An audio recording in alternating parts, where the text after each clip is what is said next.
Olá, meus queridos irmãos. Hoje o nosso estudo vai ter como tema a Igreja da Porta Aberta. Vamos ler em Apocalipse 3, do 7 e 8 só. Vamos lá. E ao anjo da igreja em Filadélfia, escreve: estas coisas diz aquele que é santo, que é verdadeiro, aquele que tem a chave de Davi, que abre e nenhum homem fecha, e que fecha e nenhum homem abre. Eu conheço as tuas obras, e eis que tenho posto diante de ti uma porta aberta, e nenhum homem pode fechá-la, porque tens uma pequena força, e tens guardado a minha palavra, e não negaste o meu nome. Amém? Então, nós vamos falar um pouquinho sobre a igreja de Filadélfia, e vamos falar de outros versículos desse texto também. O nome Filadélfia, ele significa amor fraternal. Por que isso? Porque nesta igreja havia pessoas que verdadeiramente amavam uns aos outros e amavam também o Senhor. Ela era conhecida como uma igreja fiel e perseverante. É assim que a igreja tem que ser, né? Ao falar com essa igreja, Jesus afirma, né, que não era necessário ela ser grande, forte, né, poderosa, né, para atravessar a porta de serviço que Cristo abriu na frente dela. Bastava só ela guardar os mandamentos da sua palavra, não negar o seu nome, ser vigilante e aproveitar as oportunidades que Deus lhe apresenta. Pois as portas se abrem e se fecham o tempo todo, e ninguém pode interferir nesse ato de abrir e fechar, porque é Cristo que tem a chave de Davi, ou seja, a autoridade é toda dele, né? Isaías 22, 22, que fala sobre isso. Então é ele quem decide, quem entra e quem sai, tanto no reino quanto nos planos espirituais e terrenos. Amém? Então, o significado de porta aberta é o acesso à missão, o acesso às bênçãos, o acesso ao livramento e acesso à salvação. Essas são as portas abertas, a porta aberta. Né? E a porta fechada representa o limite divino, a proteção, o juízo ou mudanças de direções. Então é isso que significa a porta aberta e a porta fechada. Tá? Para essa igreja de Filadélfia, Jesus abriu a porta que ninguém pode fechar, devido que a sua fidelidade e a sua perseverança que gerou esse acesso ao propósito de Deus. Né?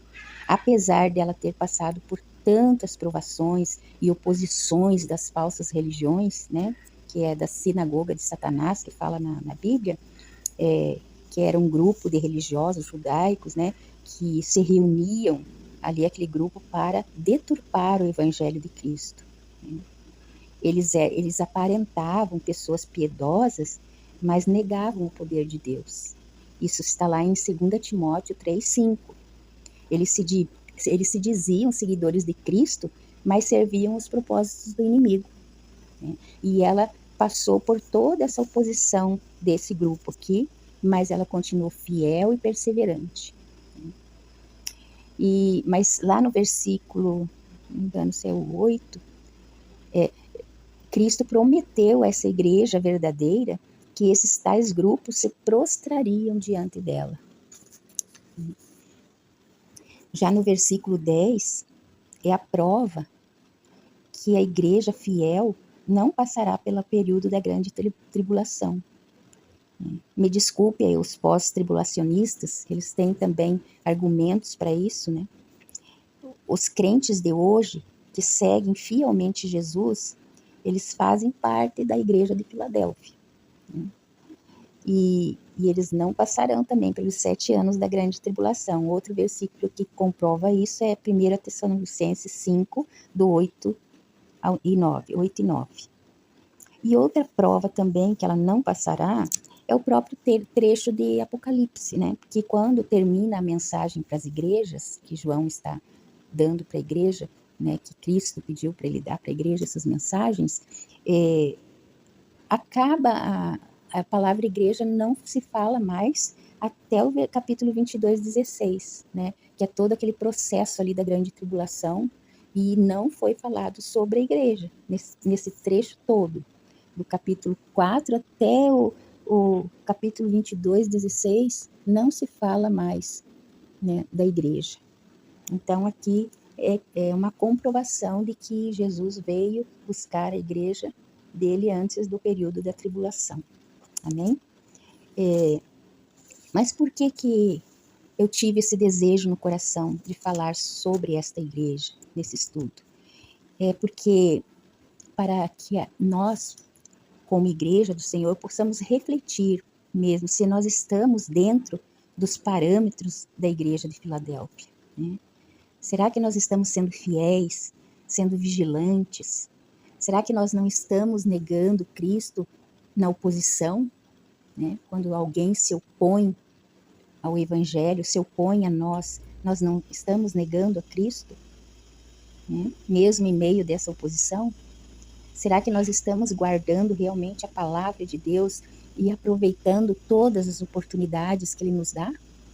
Né? Então, é uma palavra que nós temos realmente que refletir para comprovarmos se estamos realmente sendo essa igreja fiel e perseverante. Amém?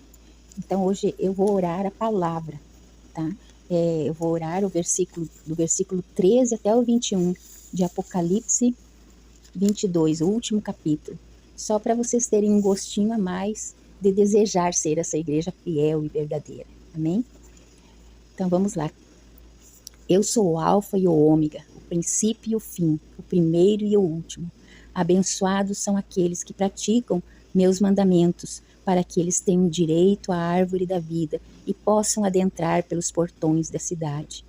Porque ficarão de fora os cães, os feiticeiros, os devassos, os assassinos, os idólatras e quem quer que ama a prática da mentira. Eu, Jesus, enviei o meu anjo para testificar-vos dessas coisas na igreja. Eu sou a raiz da descendência de Davi e a brilhante estrela da manhã.